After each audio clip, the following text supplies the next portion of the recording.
If your body's been feeling stiff, achy, or not just bouncing back the way it used to, you're not broken. And if you stopped working out because you're afraid of getting hurt, you're not lazy, you're smart. But here's the truth.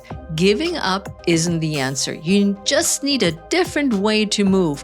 My guest today is Christa Fairbrother, internationally recognized Aqua Yoga coach and author of Water Yoga. She lives with multiple types of arthritis, and she didn't just figure out how to keep moving. She found a way to thrive through it. In this episode, you learn how movement in water can help you build strength, ease joint pain, and feel confident in your body again without pushing through pain.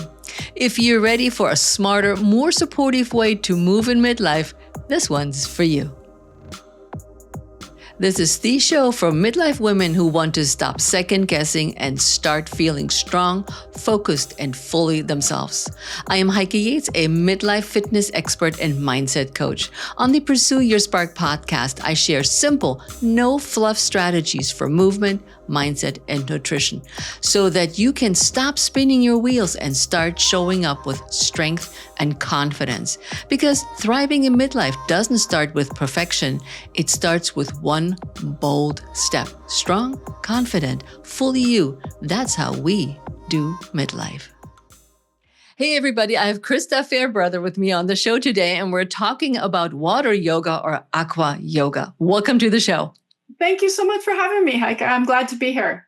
Oh, my pleasure. Your path to aqua yoga started with a life-changing diagnosis and a background in high-intensity work. How did that moment shift your relationship with movement? What happened? That is a great question. I've always been very active. So you mentioned what I used to do. I was a farrier. So for people who don't know what a farrier is, I used to put horseshoes on horses. Very physically demanding job. I did that for 10 years. Great job. I loved it. But it was in the Pacific Northwest on an island. And so I was outdoors a lot in the winter. And after about 10 years, I was really physically feeling the winters. It's pretty commonly assumed it's not good on your back. And my back was holding up, but the winter was just like, wow, I'm really struggling with this. So I decided to go back to school and change careers. And then I had a couple kids. After I had my second son, I really had a health crisis, which made me understand why those winters 10 years ago became so hard. And what it was is I was diagnosed with systemic lupus erythematosus, which is an autoimmune disease. Mm-hmm. And when I got that diagnosis, it was like, wow, this is different, obviously kind of impactful, but it really made sense with many of the symptoms I've been having for years. So in a lot of ways, it was really a relief because it was like, wow, okay, now this makes sense. And I had that diagnosis, my kids started school, and all this time I have been doing yoga. So at this point, I'd been doing yoga 20 years. It was like, I think this is important to me. I think I would like to really kind of deepen my practice. I'm going to go to yoga teacher training. And that's something many people who go to yoga teacher training say. They don't say, oh, I'm going to teach yoga. I just really want to engage with my yoga. I was one of those people. And in the middle of that teacher training, I actually had a change in my diagnosis. And I was diagnosed with what's called mixed connective tissue disease, which is a combination autoimmune disease. And it meant I also had RA and some other things that manifest for me. And it was like, okay, wow, not only do I have the lupus, I have all this other stuff. And I really gave the yoga practice that I had maintained for so long the credit of how had I been able to shoe horses for 10 years and been a student athlete and done all these things, and yet have this pretty pronounced diagnosis, and you're telling me there's quite a lot going on physically. And that really inspired me to, all right, yes, I am actually going to teach yoga. And I specialized in working with people for arthritis. And in that journey, I connected with somebody else who taught aqua yoga. They were also from Florida. They said, hey, I host this weekly wine and yoga night at the pool. And of course, my eyes like exploded. It was, why has no one ever told me about this? So I immediately went home, learned how to do that, specialized in that, and I've been doing it ever since. Now, RA, not everybody may know what RA, but it's this rheumatoid arthritis. Yes. And when somebody listens to the episode or whoever you are and you're thinking, lupus, what are the side effects? How would I know if I have lupus or rheumatoid arthritis? Yes, they're both arthritic conditions. Many more people have heard of rheumatoid arthritis, so I'll talk about what that one is first. It is an inflammatory systemic arthritis that damages your joint spaces. People are more familiar with osteoarthritis. So osteoarthritis is the common, I'm going to use big air quotes, excuse me, around that common. What we generally think of commonly as a wear and tear type of arthritis. Like I move my joint throughout my whole life and finally it wears out. We do know now that there also is some systemic stuff going on with that osteoarthritis, but it's generally confined to a specific joint. And it is very much the joint breaking down and then becoming a larger issue outside the joint.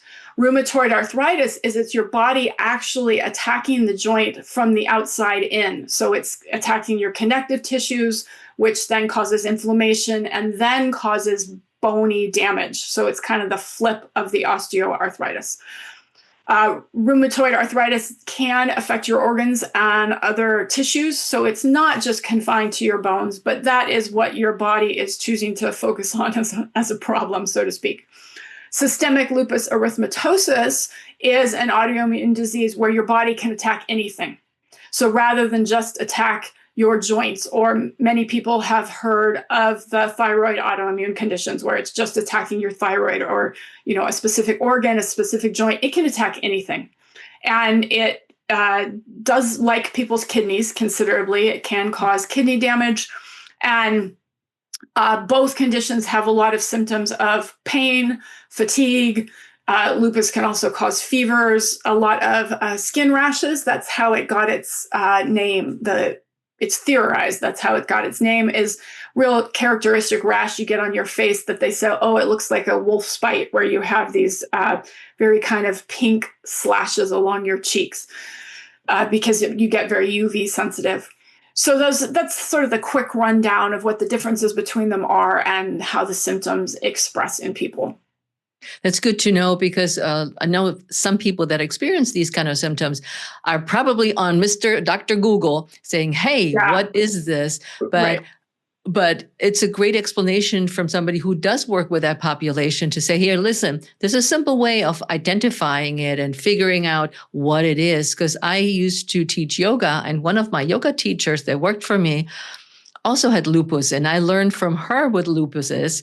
And then my mom has rheumatoid arthritis. So, it all goes, and I have arthritis, the regular air quote kind. Right. Yeah. So it's good. And Dr. Google is not very reliable. Like Dr.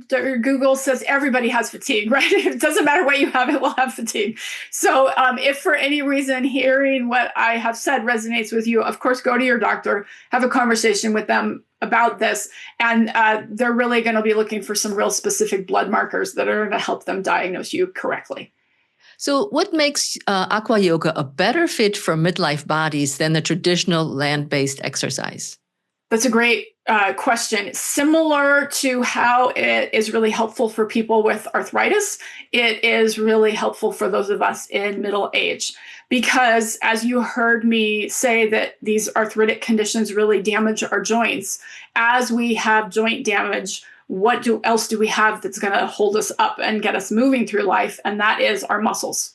So strong muscles support weak joints. That is the same thing that happens as we get older, in terms of many of us are at risk or experiencing osteopenia or osteoporosis. So we're experiencing joint and bone thinning, which we ideally counteract with our medical providers have advised us to get some exercise. So we're loading those bones, loading some muscles. And then you think about just the normal process of aging. We leapt, of course, quite immediately into all these medical things, partly because of my history that I bring to it. But just the average, especially women, we tend to lose muscle mass as we age.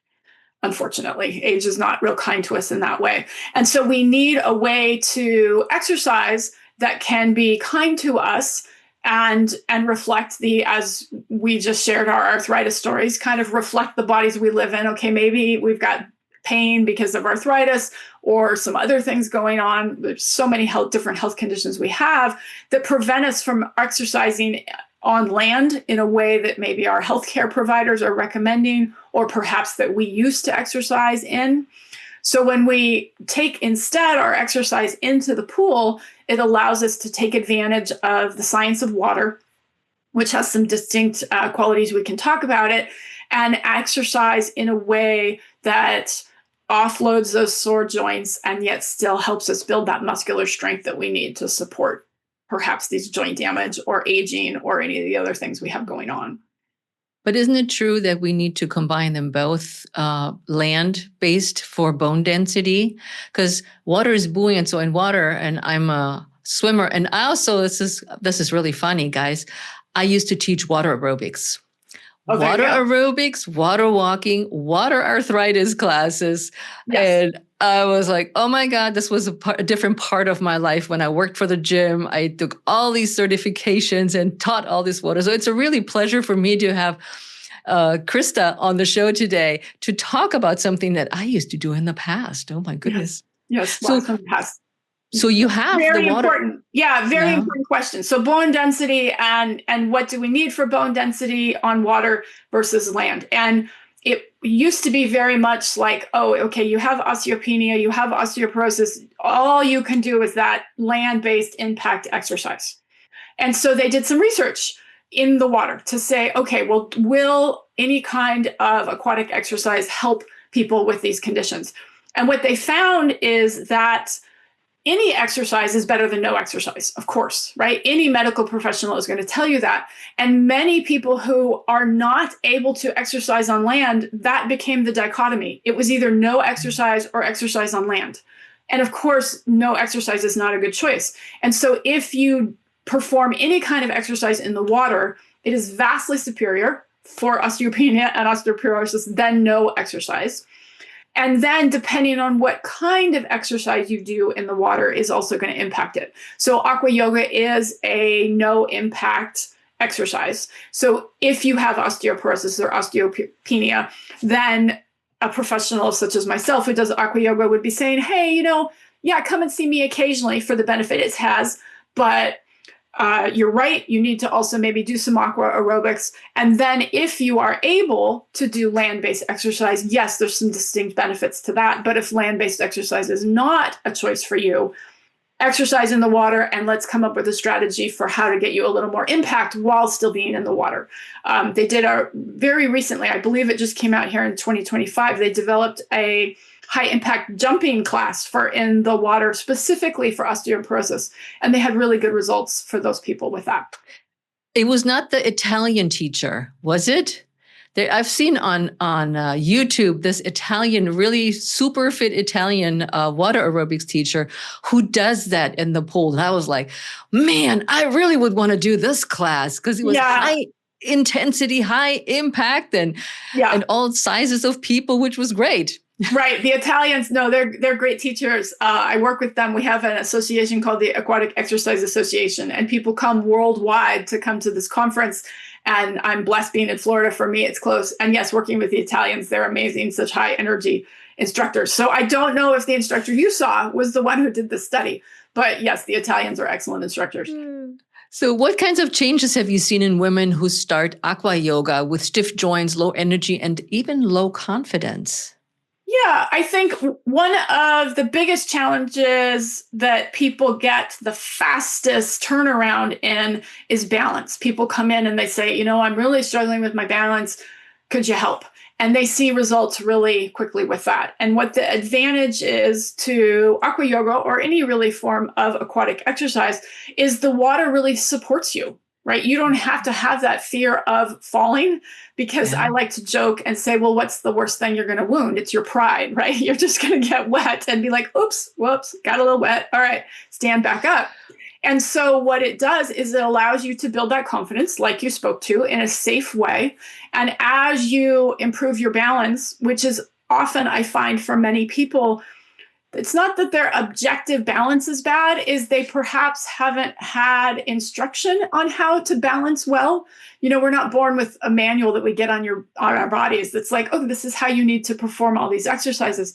So for example, many people will take a stance that is too wide when they try and balance. And then when they go to stand on one foot, it's this huge weight shift. I know this is, if you're catching us on audio, you're just kind of visualizing, all right, if I'm leaning, well, then when you go to lean, of course you can't stand on one foot well. So I like to use the analogy of kids building blocks. If you've ever built a tower with kids, every single block has to go correctly on top of every other block, or your tower's going to fall down. Our bones and bodies are really the same way, as we tend to think our triangular structure when we lean to the side is going to hold us up, but it doesn't. And really that lack of confidence we have is based on that fact that it's just like, oh, wait a second, I just never learned how to stack myself up so I have good balance. So the water becomes a great place. You can practice that. Learn to reorient how you use your body. And what people find is as soon as they learn that in the water, then suddenly their balance is better on land. And it really helps build their confidence. They feel more capable. And it might change their relationship to other forms of exercise because they're going to feel more balance that they can apply in other venues that they're using it. All right. If you've been waiting for a sign, this is it. Hey, it's Heike. Pursue Your Spark isn't your average self-help book. It's a wake-up call you didn't know you needed, because midlife isn't about winding down. It's about reclaiming who you are. I break down the 5 traps that keep us stuck, like comparison, burnout, and self-doubt, and show you how to break free without flipping your life upside down. And the best part, 6 worksheets that make it real. You'll actually take action, build momentum, and stop second guessing yourself. If you're done shrinking and ready to spark something powerful, the link to grab your copy is waiting for you in the show notes. Go get it. You are worth it. Yeah, I love the inertia in the water when you start moving with your arms and you create all those waves and circles around you, which challenges your balance, your core strength. Yes, see, because you're an instructor, you've done it. We didn't even talk about that one. So if I'm going to ask you to stand on one leg and then pin one arm, and then the other arm, you're going to move through the water and create your own water perturbation. Not only are you challenging your balance with just that asymmetrical shape of moving your arm, even if you did it through the air on land, but you're exactly right, is it creates that water movement. And again, those of you, anybody who's been in the water, you're like, wait, why is it so hard to move in the water? Water has greater viscosity than air. And so when you move a limb through the water, you are exerting more muscular effort than when you move a limb through the air on land. So that what you just spoke to is, if I'm in that one-legged shape and moving my arm through the water, not only am I building my balance, I'm requiring a lot of strength in my core, as you spoke to. And then that limb I'm moving, I'm developing a lot of strength in that one as I'm moving it through the water. Yeah, water aerobics is so great. And you can do it anywhere. You go on vacation, there's a pool, or I saw the videos of you in your pool that's nicely shaded. And I love it when you go, okay, I'm going to warm up now. I'm going to walk around. I'll be back in a minute as you're going around your pool. So I did recently get on Facebook and talk exactly about inertia. So the water has inertia, which I was creating in this video, especially easy to do in a round pool. So that is if you're running around in the water and you're making this consistent shape, the water's going to start to follow you. If you're a swimmer, you've experienced that. Or if you're a triathlete, maybe you've used somebody else's drag, right? That water starts to go. And then when I spin around, my whole body inertia is going to encounter the water's inertia. And so that's the doubling up of muscular effort. And then, of course, that example we were just speaking to with the balance, that would be my limb inertia of I'm moving my limb through the water and experiencing that. So it's kind of almost 3-fer in terms of how we can build strength and get those benefits. Circling back around to, well, what does this do for you in midlife, and how can you create these challenges so you get what you need out of the practice? And that's what I always think about water aerobics, aqua aerobics. It's a lot of fun, which I feel like Pilates is too. It's a lot of fun. There's a lot of play. And in all of our courses, we do Pilates exercises at the Blueprint or all the other courses that we offer. But it's the sense of play, which is really a lot of fun. And there's no limit. And you said, what's the worst thing happens? I'll dunk under and my hair gets wet. Big deal. Right. Right. And it's very social. Like a land yoga class, we're all very quiet. And, if you knock your water bottle over, everybody gives you side eye. It's like the end of the world. But the pools, they're loud, busy places, the mushrooms going. We always have kids, it provides that opportunity to connect with your neighbors a little bit and have a more social experience to exercise, which really helps and is really important for our health. What would you say to a woman who feels self-conscious in a swimsuit or bathing suit? We're not talking bikini, guys. Or is worried she's not, air quotes, a yoga person? Okay, those are great things to unpack. Those come up very often. So remember, you do have to go between the locker room and the pool in your suit. But as soon as you get in the water, no one can see you. Right? We are all just heads sticking out of the water and nobody cares, right? We're all just there to work out. And so that self-consciousness is really being driven by our own internal language because nobody's saying anything as we walk around on the pool deck, right?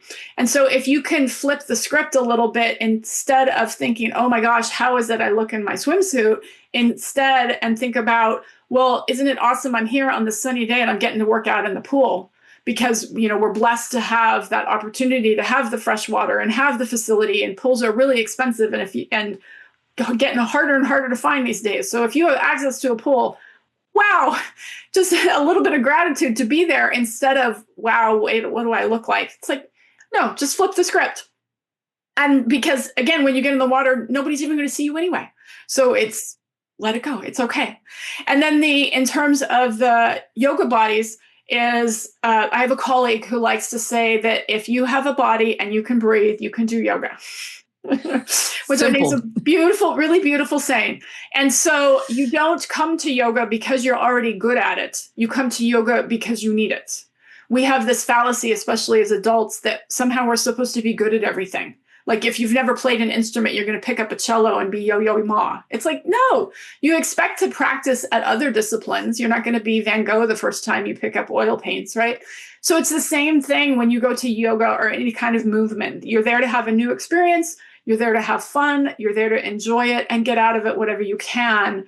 And just expect that it's a new thing and enjoy the new thing rather than beat yourself up for that you're not perfect at something you've never done, which is, why would you expect that? Exactly. Can you break down what kind of strength and mobility benefits aqua yoga actually can deliver? And especially for women who worry it's too gentle to make a difference. Okay, good question. So first off, I have to preface this by saying aqua yoga is a new discipline and we have no research in it, unfortunately. If any researcher is listening to this and they're like, oh, I need a research topic that hasn't ever been covered before, ring me up and we'll talk about it.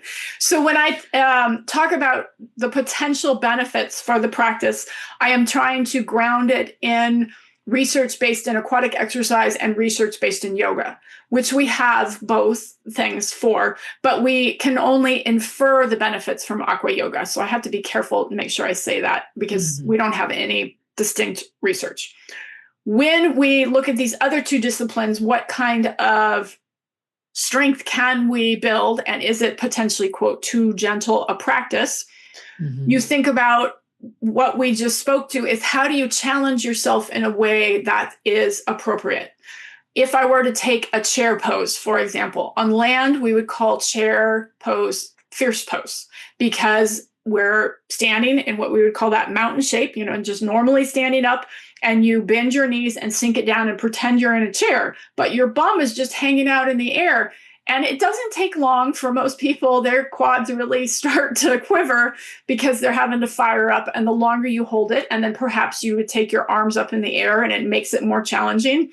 We have good research on what it says, what muscles we strengthen when we do that in a yoga class. as we spoke to, what happens when I put that in the water, because of the buoyancy, I've offloaded a lot of my weight. I am not exerting the same kind of muscular effort in my legs as a chair pose inland. So what do? What you just spoke to, I've got those arms that are there in the water. And so if I'm going to try and breaststroke with my arms while in a chair pose, but not actually go anywhere, in other words, I'm just breaststroking with the arms while I'm in a chair pose, I'm exerting a lot of muscular effort to keep my balance, to stay in the form I've chosen, and then to move my arms.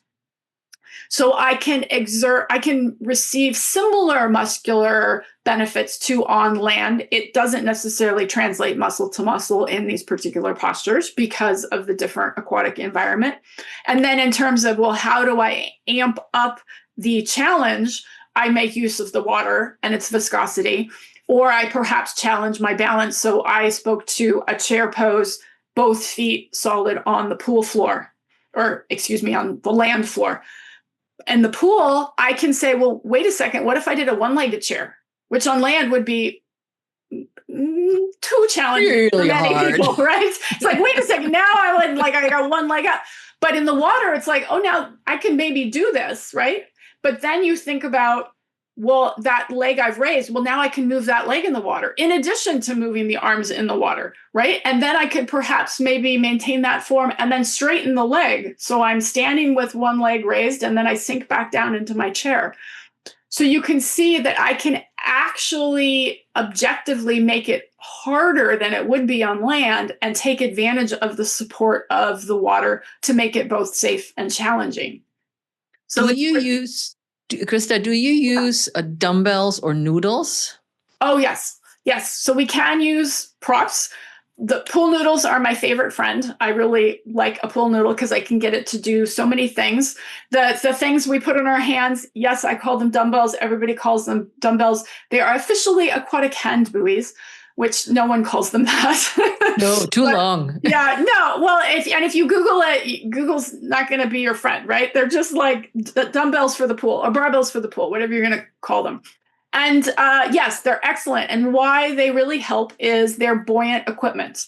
So you've been to the pool, you've taken something buoyant, it wants to pop back up to the surface if you put it under the water.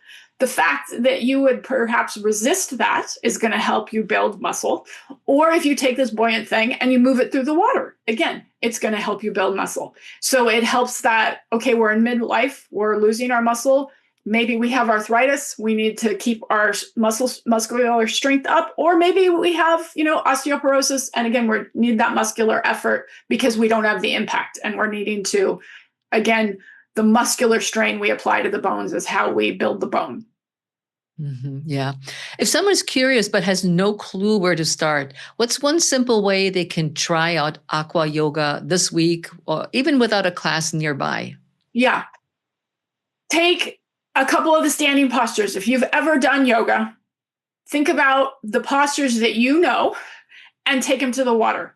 And the reason I say standing postures is we don't do inversions in Aqua Yoga. Nobody really wants, the kids love handstand and scorpion and, headstand. But most adults, they're like, no, that's okay. I'm not going to do those ones. So take the standing postures you already know and put them in the water. So something like a triangle pose or a warrior pose, whatever the poses that you know that keep your head above the water, go ahead and try those. Take them to the pool. If you have any of this buoyant gear that we spoke to, like a pool noodle or the dumbbells or anything, take them with you, give them a try, see what happens if you have them on the surface of the water or you move them through the water and see what you think. It really isn't as hard. It doesn't have to be as hard as people make it out to be, right? It can be as simple as take the yoga practice you already know and just take it to the pool.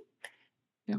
That's a very good advice, because people really start overthinking things, and they're thinking, like you said, inversions, down dog, and you're like, oh, I don't want to get my hair wet or whatever they're thinking, right? It doesn't have to be that mind-boggling. Right. And just enjoy your time in the pool. Yeah. Christa, you said repeat is part of your spark tip.